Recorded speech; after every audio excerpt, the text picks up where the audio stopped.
Bonjour, bonjour bien-aimés, que Dieu vous bénisse dans le saint nom de Jésus-Christ. Dans le cadre de notre émission Apprenons ensemble, nous voulons aujourd'hui parler d'un thème très important, étant donné que le monde entier et surtout tous, du plus petit au plus grand, avons besoin d'un modèle.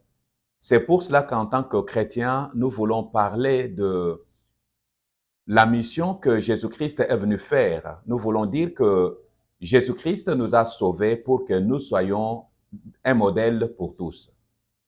Puisque nous voyons partout dans le monde, la question que les gens se posent est celle de savoir quel modèle nous sommes et quel modèle nous allons léguer aux générations futures.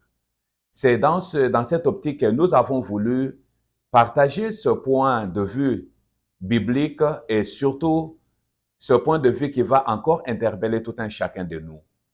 En voulant parler de Jésus-Christ qui nous a sauvés pour que nous puissions être un modèle pour tous, nous voulons voir un peu cela du point de vue biblique dans le conseil de l'apôtre Paul à son fils Timothée, dans 1 Timothée chapitre 4, du verset 10 au verset 16. L'apôtre Paul est en train de conseiller son enfant Timothée en lui disant que nous travaillons puisque nous mettons notre confiance dans le Dieu vivant qui est le sauveur de tous les hommes et particulièrement des croyants.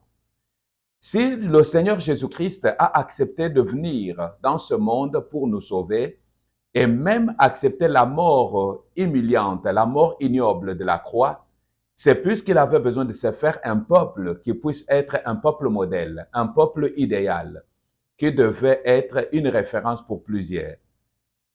C'est ainsi, mes bien-aimés, nous allons essayer de changer sur ce point très important en 3 sous-points essentiels. Le premier sous-point, c'est celui de savoir d'abord qu'est-ce qu'un modèle. Puisque nous voyons aujourd'hui, non seulement chez nous en Afrique, mais partout dans le monde, les gens en train de chercher des modèles. Le modèle, c'est tout ce qui peut servir de reproduction ou tout objet qui peut permettre d'être reproduit intégralement afin de servir en plusieurs exemplaires.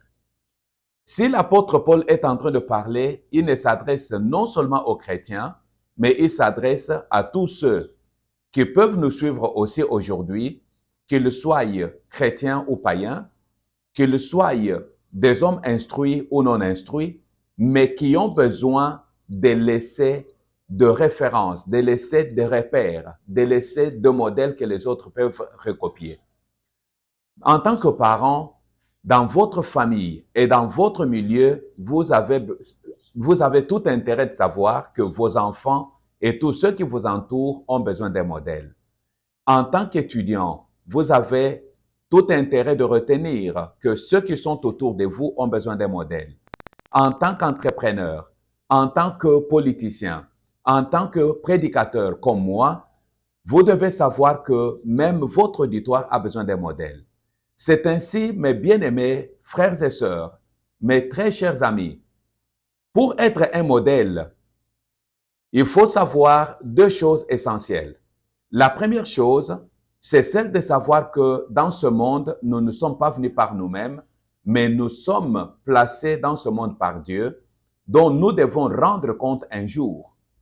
Et ce compte, nous le rendrons conformément à la parole de Dieu dans le livre d'Ecclésiaste, chapitre 12, où l'Ecclésiaste, dans sa sagesse, dit que nous devons nous réjouir et nous devons livrer notre cœur à la joie pendant toute la période de notre jeunesse. Mais nous devons savoir qu'un jour, Dieu nous demandera des comptes.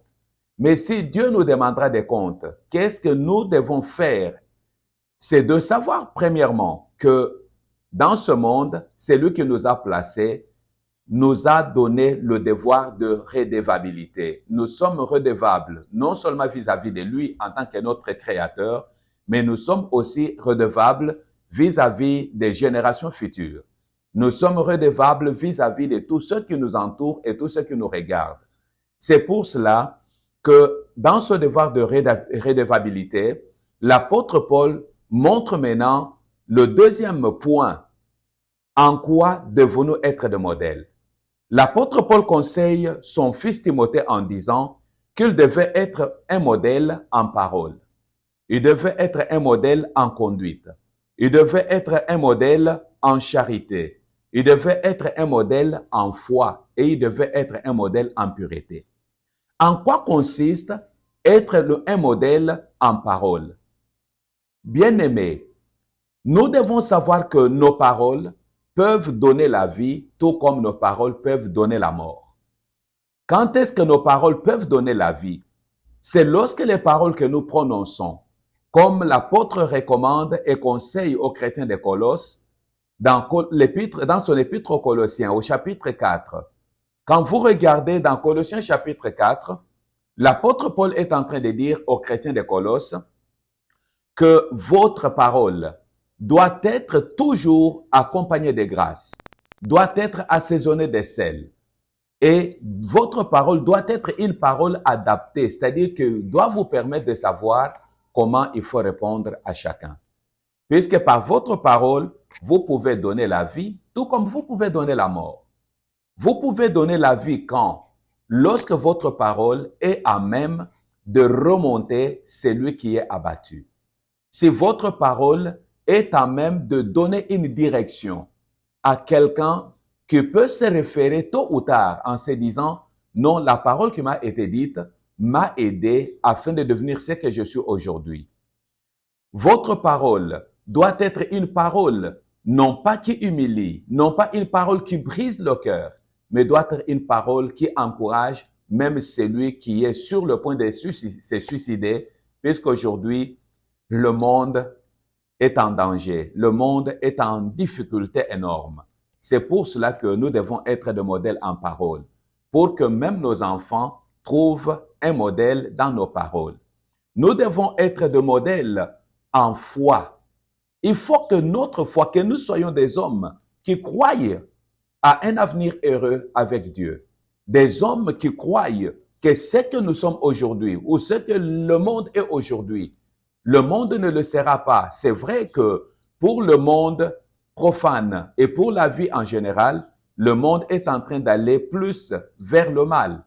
Mais un jour, ce monde sera rétabli par le Prince de paix, Jésus-Christ, qui, à son retour, lors de son avènement, pourra transformer ce monde, pourra changer ce monde. Mais là, c'est avantageux pour tous ceux qui l'ont accepté, tous ceux qui lui ont donné leur vie. C'est ainsi que nous avons tout intérêt, en tant que chrétiens, en tant qu'enfants de Dieu, de montrer aux gens, de ne pas mettre leur confiance dans ce qui se passe aujourd'hui sur la terre et de ne pas s'attacher à ce monde, mais de mettre leur foi au Seigneur et de savoir que ce Seigneur reviendra et pourra changer ce monde lorsqu'il viendra et il établira son royaume. Nous devons être des modèles en conduite. Il faut que notre conduite, dans tous les milieux où nous sommes, dans tous les endroits où nous sommes, que notre conduite soit une conduite modèle. Les enfants qui sont aujourd'hui enfants, demain deviendront responsables, deviendront de parents comme nous. Mais il faut se poser la question, quel type de parents seront-ils si nous ne sommes pas un modèle? Puisque ces enfants ne vont reproduire que ce qu'ils ont vu. Généralement, dans le leadership, on dit, on peut enseigner ce qu'on connaît, mais on reproduit ce qu'on est. Si on doit reproduire ce qu'on est, il faut maintenant que notre conduite soit une conduite qui peut inspirer les générations futures.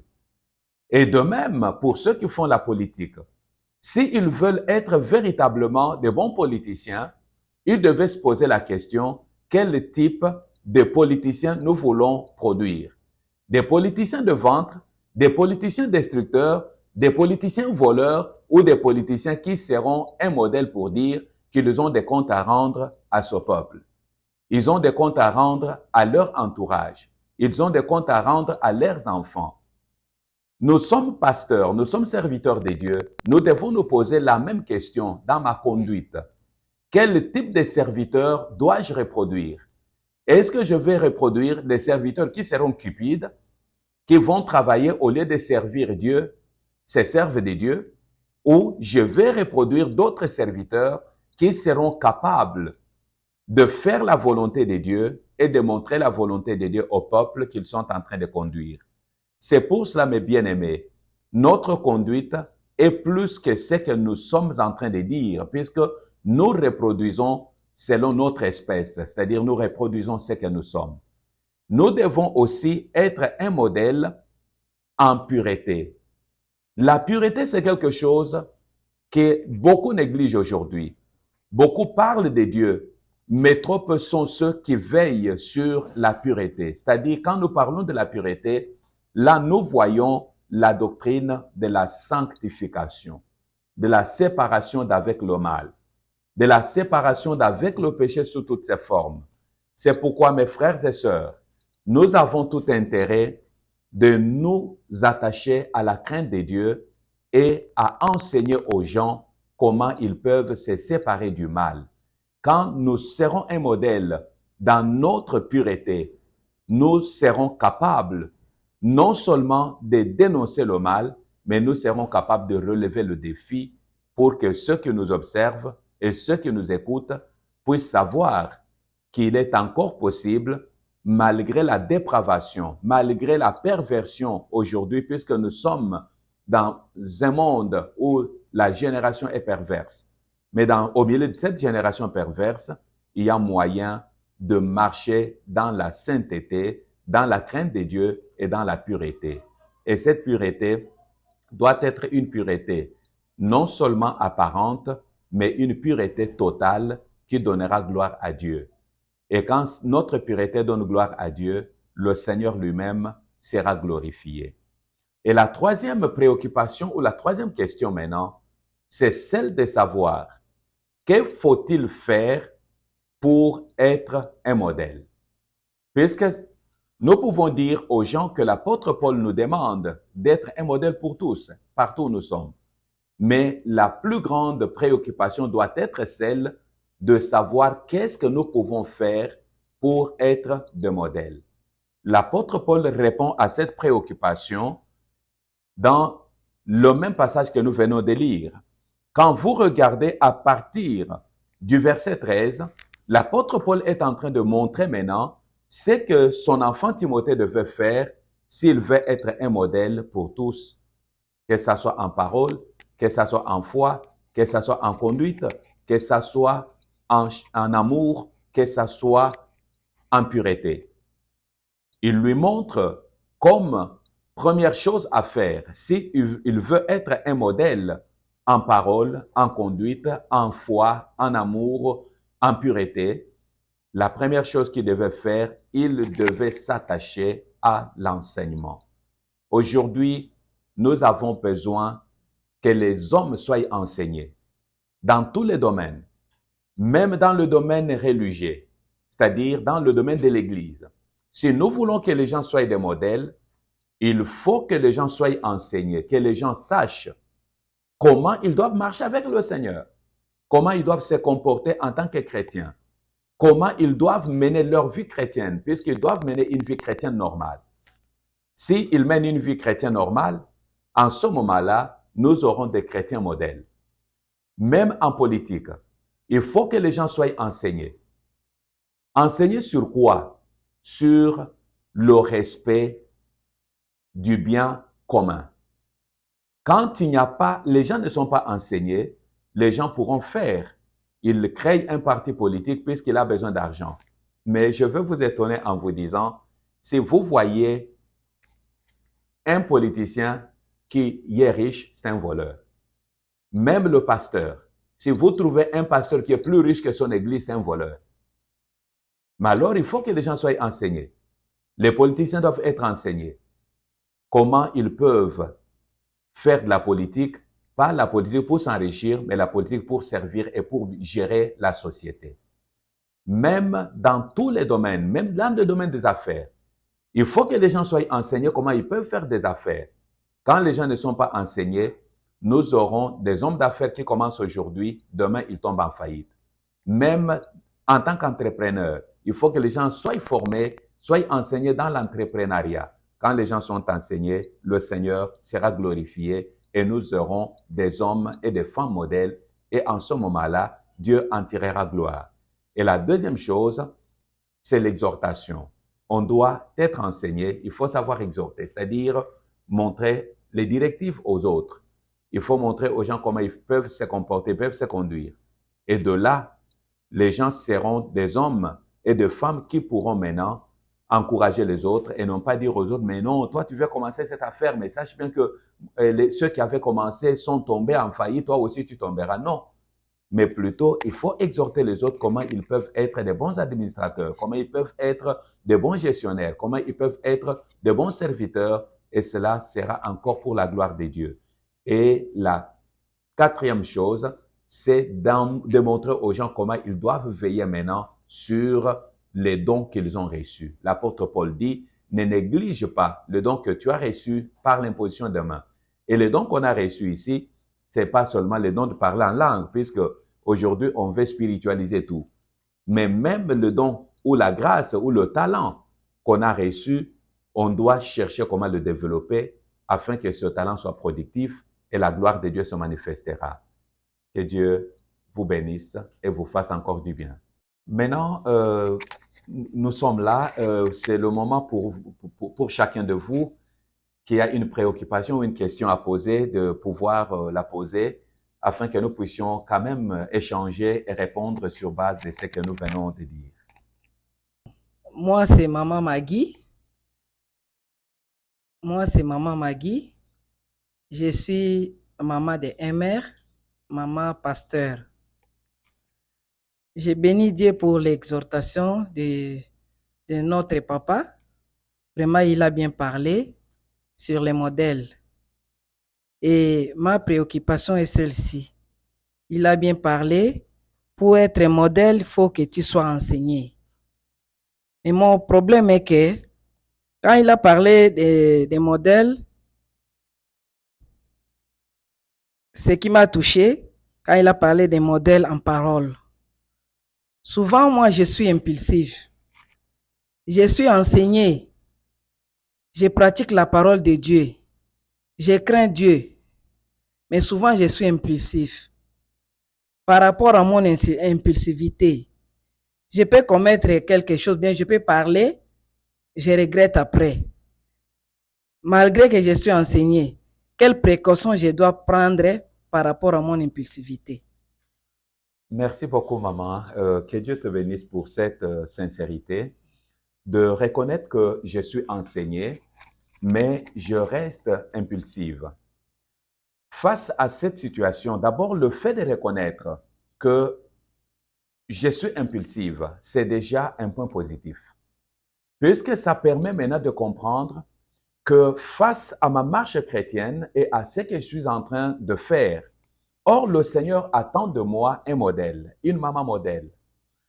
Ce que je dois faire maintenant, j'ai l'enseignement, mais je n'ai pas la force de dominer ou de me maîtriser face à ces problèmes ou à cette situation qui m'arrive.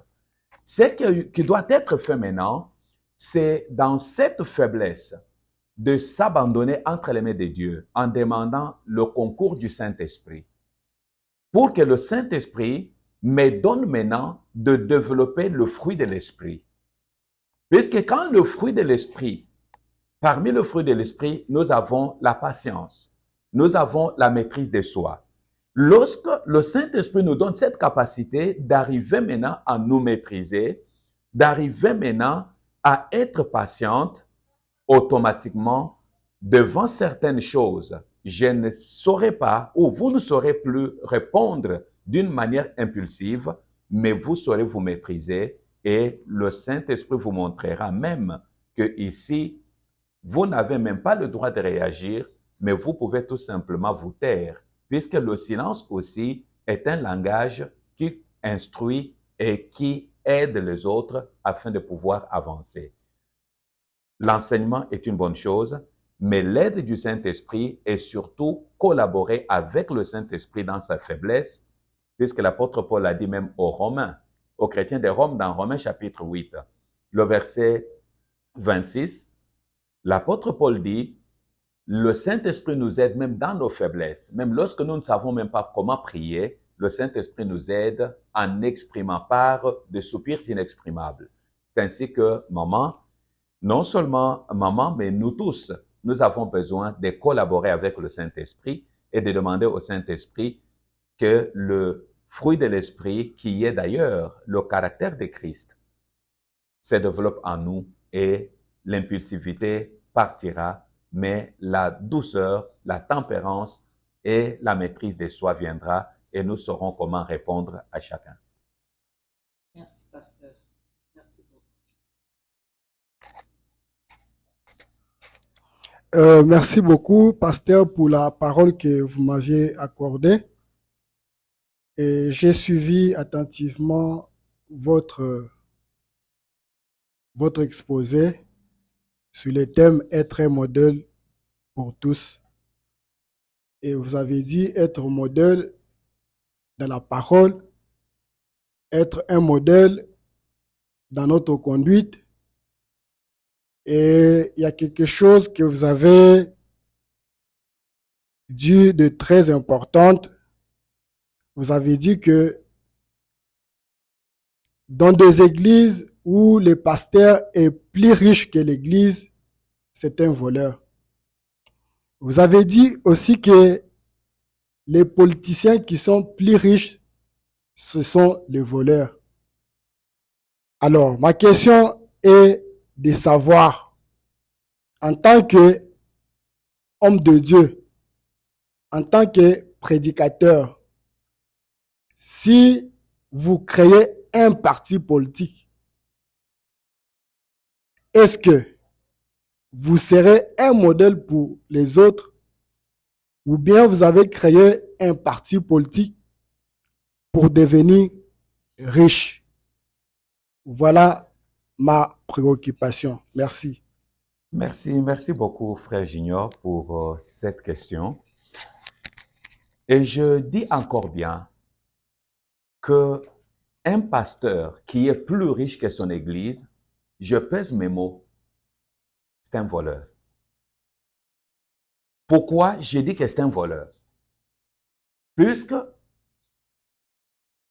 il est au service de l'église. Et étant au service de l'église, il doit tout faire pour que l'église soit en mesure de répondre aux besoins du peuple de Dieu, de répondre aux besoins de la société. Mais si lui-même est plus riche que l'église, vous trouvez que l'église est d'ailleurs en train de louer, mais le pasteur lui-même a 15 villas, a 10 appartements, à lui seul, mais l'église loue. Mais cet homme est en train de montrer clairement qu'il n'est pas serviteur de Dieu, c'est un serviteur du ventre. Puisque l'apôtre Paul le dit aux chrétiens de Philippe, dans Philippiens chapitre 3, du verset 16 au verset 19, l'apôtre Paul dit qu'il y a des gens qui servent non seulement Dieu, mais leur Dieu, c'est leur ventre. Tout ce qu'ils peuvent faire, ils travaillent, pour lui, c'est son ventre. Comment l'église peut être en train de louer, mais toi, tu as, même si tu peux dire que non, ce sont mes biens que j'ai amenés avant de devenir pasteur, ou pendant que je suis devenu pasteur, je travaille telle part. Mais quelqu'un qui a le cœur de Dieu et qui aime Dieu fera de son mieux que dans ce qu'il a, qu'il y ait la part de Dieu et la part considérable. Et il pourra lui-même comprendre que le premier donateur de l'Église, ce ne sont pas les autres là, mais c'est moi qui dois être le premier donateur pour l'Église. Le politicien qui devient... Vous trouvez quelqu'un qui vous dit, non, je ne sais pas ministre, je suis tel, mais il a plus d'argent même que l'État.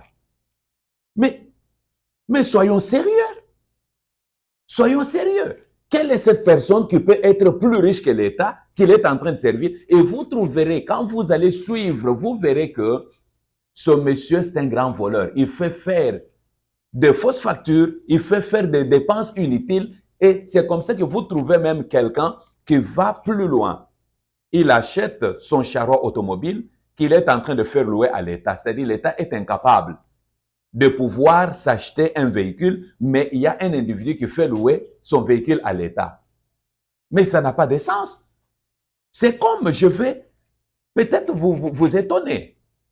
Mais mes chers frères, soyons sérieux.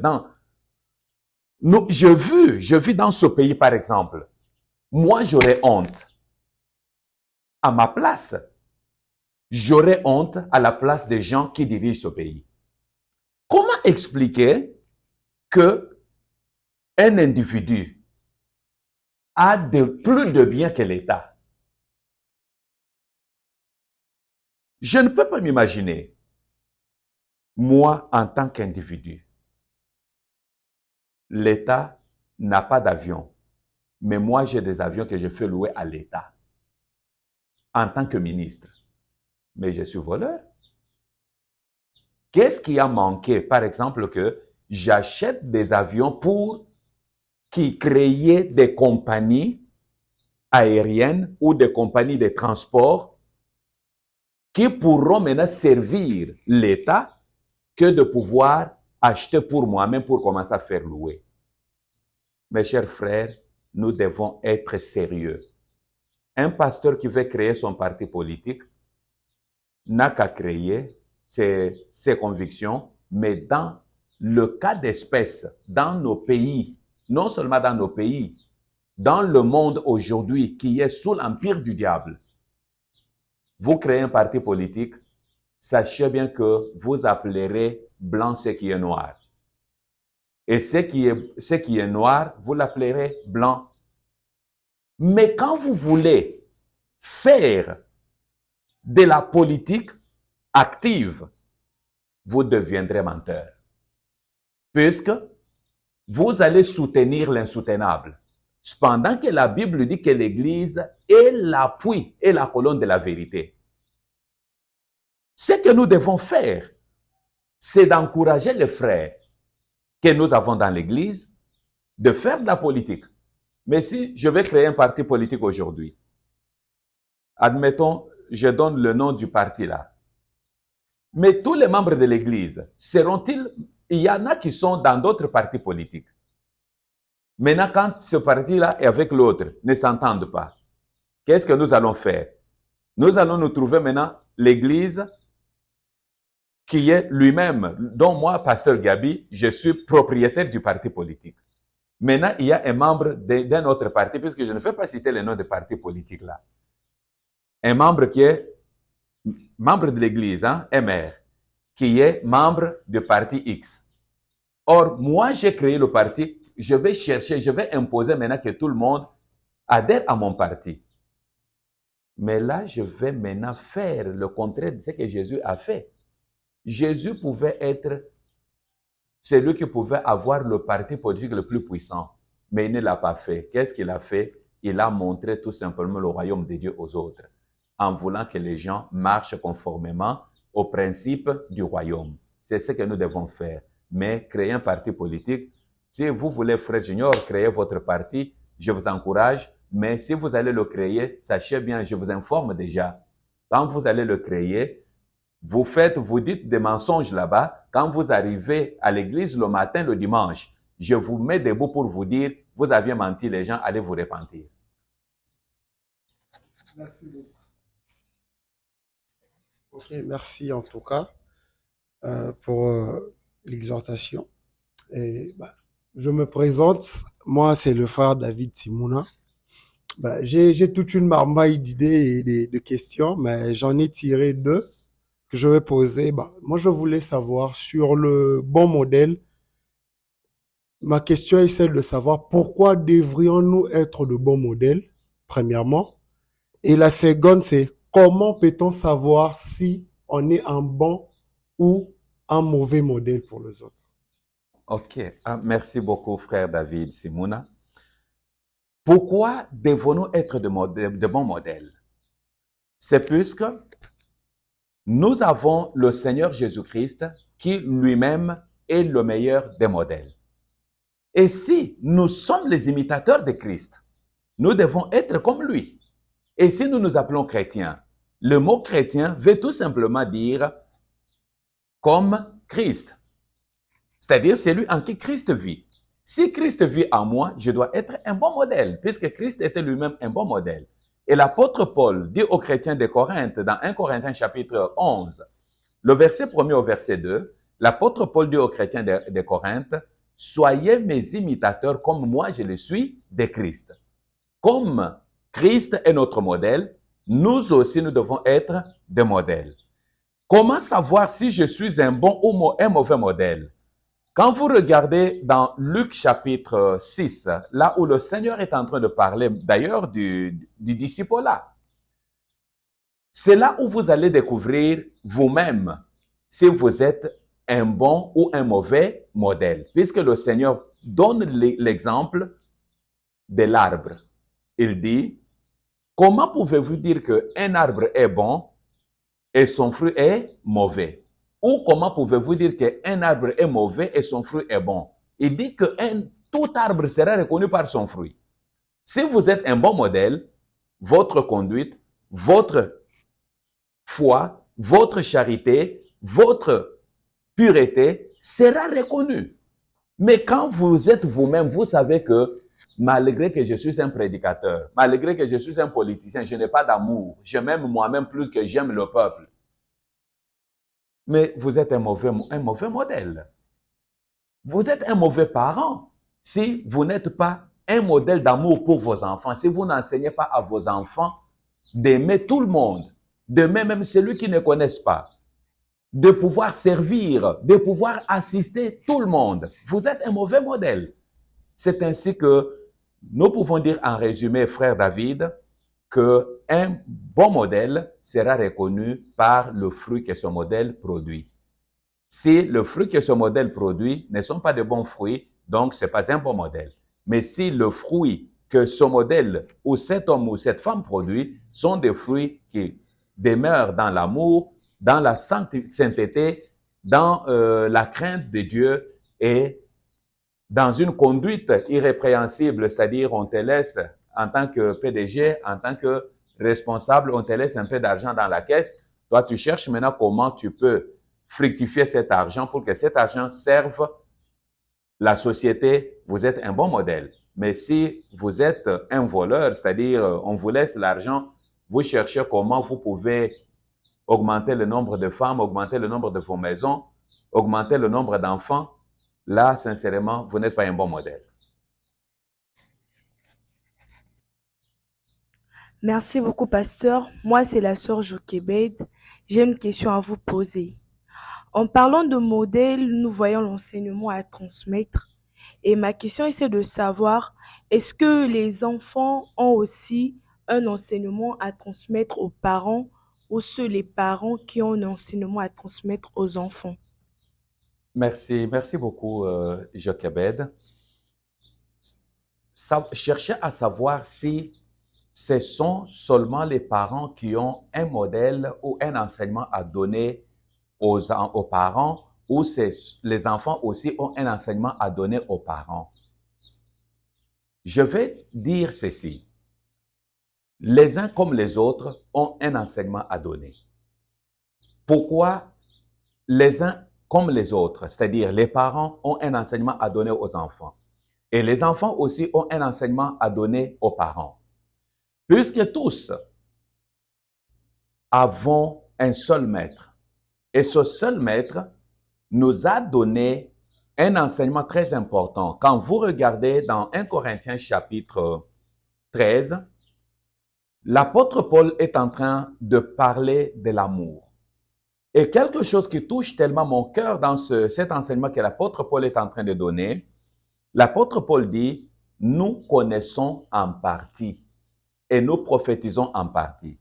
Si nous connaissons en partie, c'est que même nous, les parents, nous connaissons en partie. Nous ne connaissons pas tout.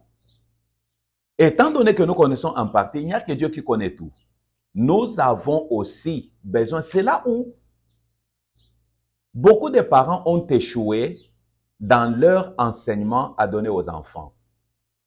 Autrefois, on croyait que le papa connaissait tout et que le papa était à la hauteur de tout. Mais c'est faux. Puisque l'enfant, aujourd'hui, je vais te donner un exemple, Jochebed. Lorsque nous autres, là, nous avons grandi, c'était difficile, nous avons c'est vrai que ça fera rire ceux qui nous suivent. Nous avons touché l'ordinateur à l'âge très avancé. Moi, par exemple, j'étais même à l'université, j'ai touché l'ordinateur, j'étais déjà en 3e graduat. Lorsque j'ai touché seulement l'ordinateur, j'étais déjà en 3e graduat. Mais aujourd'hui, il y a des enfants qui ne sont même pas encore à l'école maternelle, mais qui ont déjà touché l'ordinateur et qui savent manier l'ordinateur. Pouvez-vous me dire que je ne peux pas apprendre de cet enfant? J'apprendrai. Ce qui est mauvais, c'est quoi? C'est que nous sommes dans une génération où les uns comme les autres prétendent tout connaître. Or, en prétendant tout connaître, c'est un danger. Nous sommes tous appelés à apprendre les uns des autres. Puisque Dieu nous a donné d'ailleurs son esprit et nous disons que la connaissance est progressive. Hier, on nous a dit que c'était la terre qui tournait autour du soleil. Aujourd'hui, on nous dit que c'est le soleil qui tourne autour de la terre. Et tout ça, c'est ça ce qui fait même qu'il y ait l'harmonie. C'est-à-dire, plus on avance, plus on apprend les uns des autres et nous découvrons et Dieu est glorifié puisque Dieu montre qu'il n'y a que lui seul qui ne peut pas apprendre. Mais nous, en tant que parents, soyons humbles pour savoir que nous pouvons aussi apprendre des enfants. Et les enfants, soyez humbles pour comprendre que vous devez aussi apprendre des parents.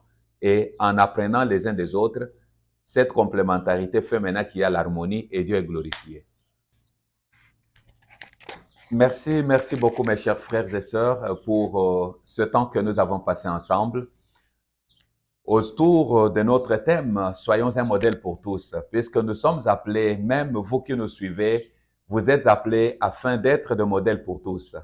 Vous êtes parents, soyez un modèle, non seulement pour vos enfants, mais soyez un modèle pour tous ceux qui sont autour de vous. Vous êtes enfants, soyez un modèle pour vos parents, soyez un modèle pour vos amis, soyez un modèle pour vos collègues.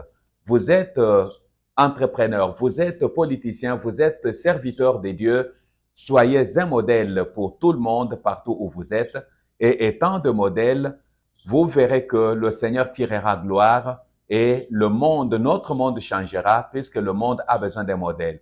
Mais le modèle véritable dont nous avons besoin aujourd'hui, c'est celui de Christ. Et le modèle de Christ, c'est l'amour. Le modèle de Christ, c'est l'humilité. Le modèle de Christ, c'est le service pour les autres. Le modèle de Christ, c'est le sens de servir. Nous devons être des modèles en servant les autres et le Seigneur ne manquera pas de nous bénir lorsque nous aurons compris que nous sommes appelés à être des modèles pour tous et partout où nous sommes. Que le Seigneur, Dieu de paix, vous soit favorable et vous bénisse encore davantage en étant surtout des modèles pour tous. Pour tous ceux qui veulent encore nous suivre, nous sommes l'église pentecôtiste MR. Nous sommes sur la 10e rue Limité résidentielle, l'avenue Ngatié numéro 42. Nous sommes au croisement de l'avenue Ngatié avec l'avenue d'Alias, pas trop loin du petit rond-point de Tshisekedi. Si vous êtes à ce niveau-là, vous êtes le bienvenu. Pour le contact, vous pouvez nous contacter au numéro de téléphone suivant, plus 243 85 25 65 916 ou encore au plus 243 81 08 88 114. Même sur WhatsApp, nous sommes connectés à ce numéro-là. Pour ceux qui veulent nous suivre sur Facebook, nous sommes sur l'école du ministère de la Réconciliation MR. École du ministère de la Réconciliation MR. Ça, c'est notre Facebook. Et sur YouTube, vous pouvez suivre aussi nos émissions sur Église MR TV. Que Dieu vous bénisse et vous fasse encore du bien. Restez en paix.